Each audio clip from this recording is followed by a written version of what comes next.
गुजरे जमाने के मशहूर अभिनेता राजकुमार का असली नाम कुलभूषण पंडित था। वह पुलिस सब इंस्पेक्टर की नौकरी छोड़ फिल्म इंडस्ट्री में आए थे। राजकुमार मुंबई के जिस थाने में कार्यरत थे, वहां अक्सर फिल्म उद्योग से जुड़े लोगों का आना जाना लगा रहता था। एक बार पुलिस स्टेशन में डायरेक्टर बलदेव दुबे कुछ काम से आए।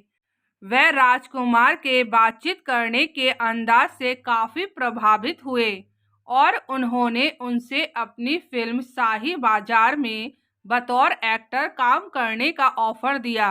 राजकुमार अपने एक साथी की बात सुनकर पहले ही एक्टर बनने का मन बना चुके थे, इसलिए उन्होंने तुरंत ही अपनी सब इंस्पेक्टर की नौकरी से इस्तीफा दे दिया और फिल्म का ऑफर मंजूर कर लिया।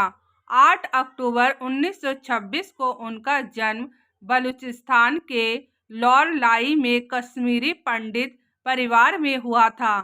26 साल की उम्र में उनकी पहली फिल्म रंगीली रिलीज हुई, जो कि 1952 में आया था, और उसके बाद मदर इंडिया, हमराज और हीर रांझा जैसी करीब 70 फिल्मों में अभिनय किया।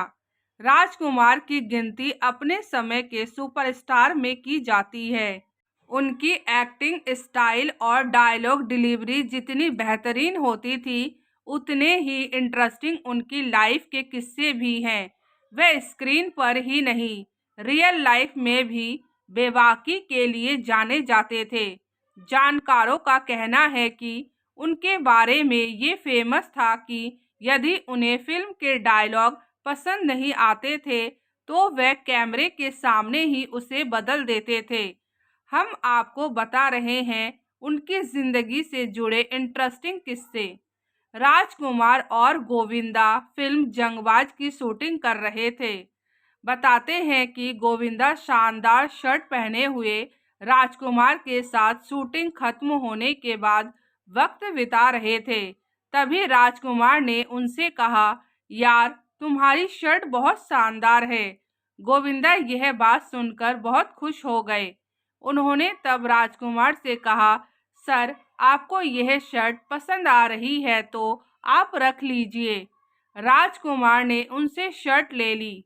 गोविंदा खुश हुए कि राजकुमार उनकी शर्ट पहनेंगे और उनकी पसंद की तारीफ करेंगे, लेकिन ऐसा नहीं हुआ।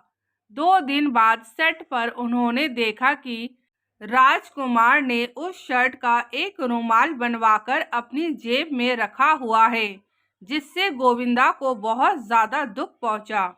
राजकुमार के खास दोस्त, जो उन्हें जंगबाज, मरते दम तक और तिरंगा में डायरेक्ट कर चुके मेहुल कुमार ने एक इंटरव्यू में कहा था, राजकुमार साहब के बारे में लोगों ने जितनी बातें आज तक बताई हैं, मेरे अनुसार वह सब केवल कहानियां ही हैं।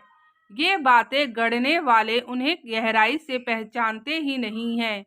मेरे साथ उन्होंने 3 फिल्में की, लेकिन तिरंगा में उनका जो जलवा दिखा उसकी बात ही अलग है। जब मैंने नाना पाटेकर और राज साहब के साथ तिरंगा स्टार्ट की थी, तब इंडस्ट्री के 90% लोग बोल रहे थे कि मेहुल भाई, तुमने तो ईस्ट और वेस्ट दोनों को एक साथ में साइन कर लिया है, पता नहीं सेट पर क्या होगा। तिरंगा में इन दोनों के साथ आने की कहानी भी खूब है। राज साहब के रोबीले और अनुशासित व्यक्तित्व की वजह से कई एक्टर दूर से ही हाथ जोड़ते थे।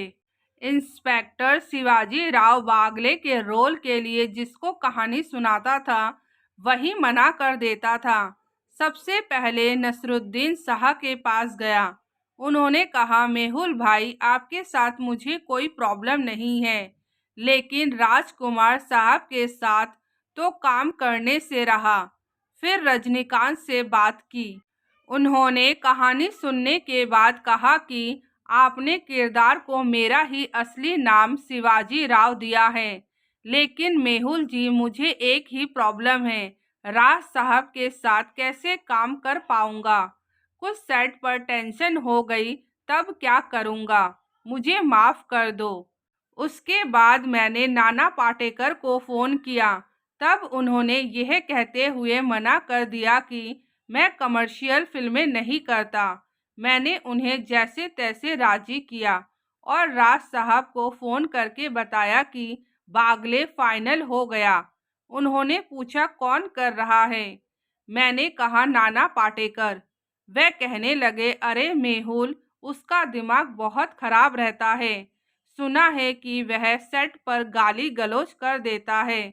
मैंने कहा राज साहब, मैंने सारी चीज़ें क्लियर कर ली है। बस वह यह बोला कि राज साहब सेट पर इंटरफियर करेंगे तब मैं सेट छोड़कर चला जाऊंगा।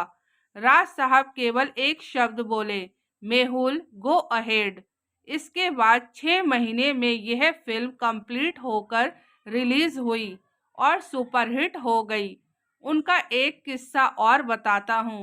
वह अपने नाम की स्पेलिंग में आर के बाद डबल ए लिखते थे। एक फिल्म रिलीज पर थी पर उसके बैनर में राज साहब के नाम में डबल ए लगाना भूल गए।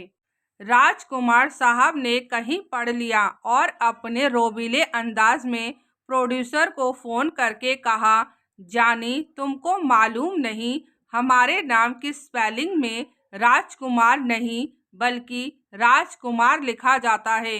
अभी इसी समय बैनर चेंज करो। अपने नाम की ही तरह उन्होंने हमेशा राजकुमार जैसी जिंदगी जी।